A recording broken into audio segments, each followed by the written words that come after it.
ብዙ ጊዜ አንዳንድ ሰዎች በስህተትና በአስተምሮ መካከል ያለውን ልዩነት አያውቁም።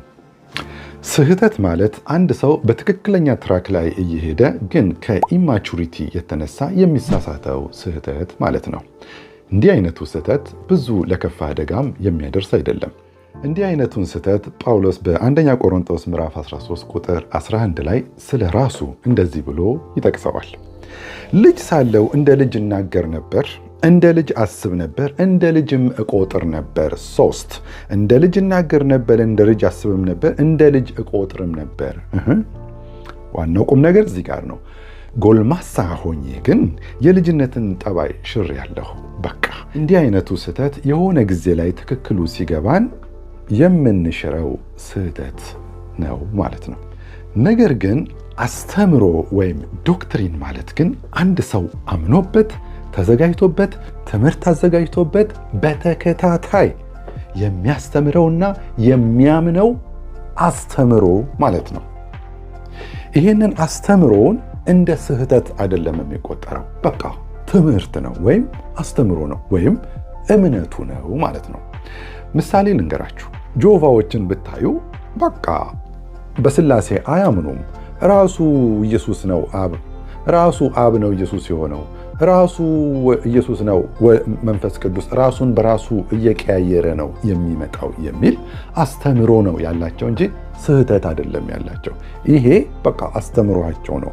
ስለዚህ ይህንን አስተምሮ በሌላ አስተምሮ ነው የሚቀየረው ማለት ነው።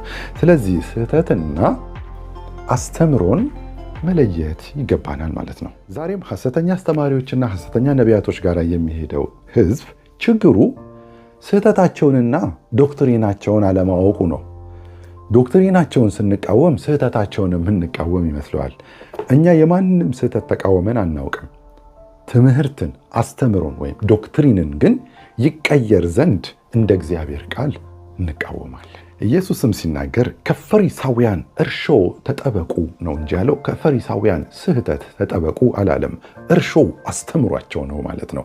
ስለዚህ በቃ ይሄ የሚበክል አስተምሮ ስለሆነ በሌላ ትምህርት ነው የሚቀየረው ማለት ነው። አሁን መጽሐፍ ቅዱሳችንንና ብዙ ሰው የሚከተላቸውን አስተማሪዎች እያገናኘናቸው እንሂድ። ስህተት ነው ወይንስ ተቃርኖ ነው? ስህተት ነው ወይንስ አስተምሮ ነው የሚለውን እናያለን ማለት ነው። መጽሐፍ ቅዱሳችን በኤፌሶን ምዕራፍ 3 ቁጥር 10 ላይ ብዙ ልዩ ልዩ የእግዚአብሔር ጥበብ አሁን ባለች በቤተ ክርስቲያን በኩል በሰማያዊ ስፍራ ውስጥ ላሉ አለቆችና ስልጣናት ትታወቅ ዘንድ ይህም በክርስቶስ ኢየሱስ በጌታችን የፈጸመው የዘላለም ሐሳቡ ነበረ ሲልህ፣ አስተማሪው ግን መንፈስ ስለገባብኝ የፈለኩትን ሆናለሁ ብትሉ በቸርች በኩል ወደ ሲኦል መንገደኛ ሲልህ ስህተት ከመሰለህ ሮንግ። መጽሐፍ ቅዱሳችን በቤተ ክርስቲያን በኩል በሰማያዊ ስፍራ ላሉ አለቆችና ስልጣናት ሲል በቤተ ክርስቲያን በኩል ወደ ሲኦል ካለህ ይሄ ስህተት አይደለም፣ አስተምሮ ነው።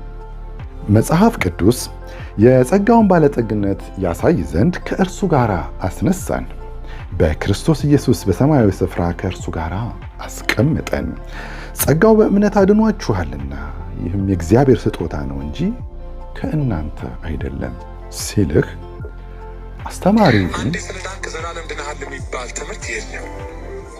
አንዴ ከዳንክ በኋላ በዳንክበት መንገድ ከሄድክ ኦፍኮርስ ደህንነትን በሂደት ደህንነትን በሂደት ሙሉ ታደርገዋለህ ሲልህ ስህተት መስሎህ ከሆነ ተሳስተሃል፣ አስተምሮ ነው።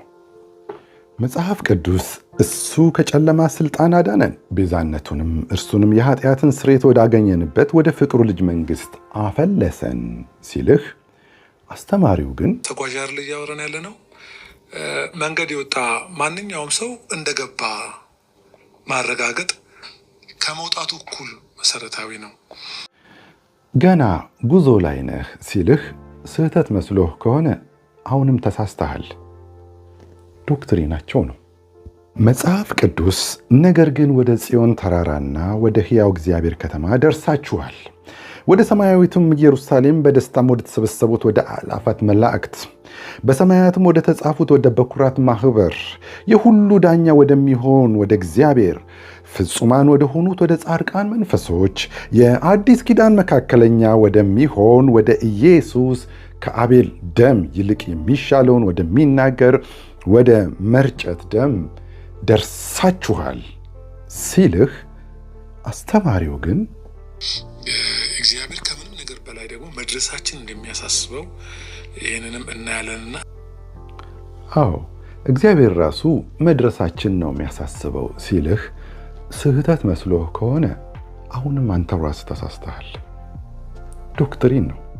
መጽሐፍ ቅዱስ በእግዚአብሔር መንፈስ የሚመሩ ሁሉ እነዚህ የእግዚአብሔር ልጆች ናቸውና አባ አባ ብለን የምንጮህበትን የልጅነት መንፈስ ተቀበላችሁ እንጂ እንደገና ለፍርሃት የባርነትን መንፈስ አልተቀበላችሁምና የእግዚአብሔር ልጆች መሆናችንን ያ መንፈስ ራሱ ከመንፈሳችን ጋር ይመሰክራል።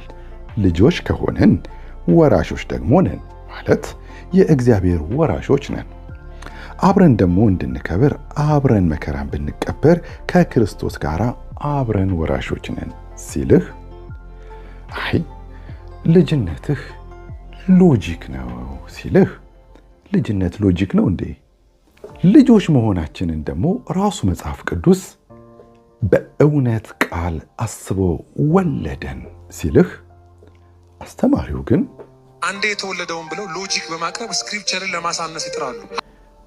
ልጅነትህን ሎጂክ ሲያደርግብህ ስህተት መስሎህ ከሆነ ተሳስተሃል። ስለዚህ ዛሬ ምርጫው ያንተ ነው። እነሱ አስተምሯቸውን መርጠዋል። አንተ ግን የእግዚአብሔርን ቃል ሚልህን ትመርጣለህ ወይስ የምትወዳቸው አገልጋዮች የሚሉን ትመርጣለህ? ስህተትንና አስተምሮን ለዩ።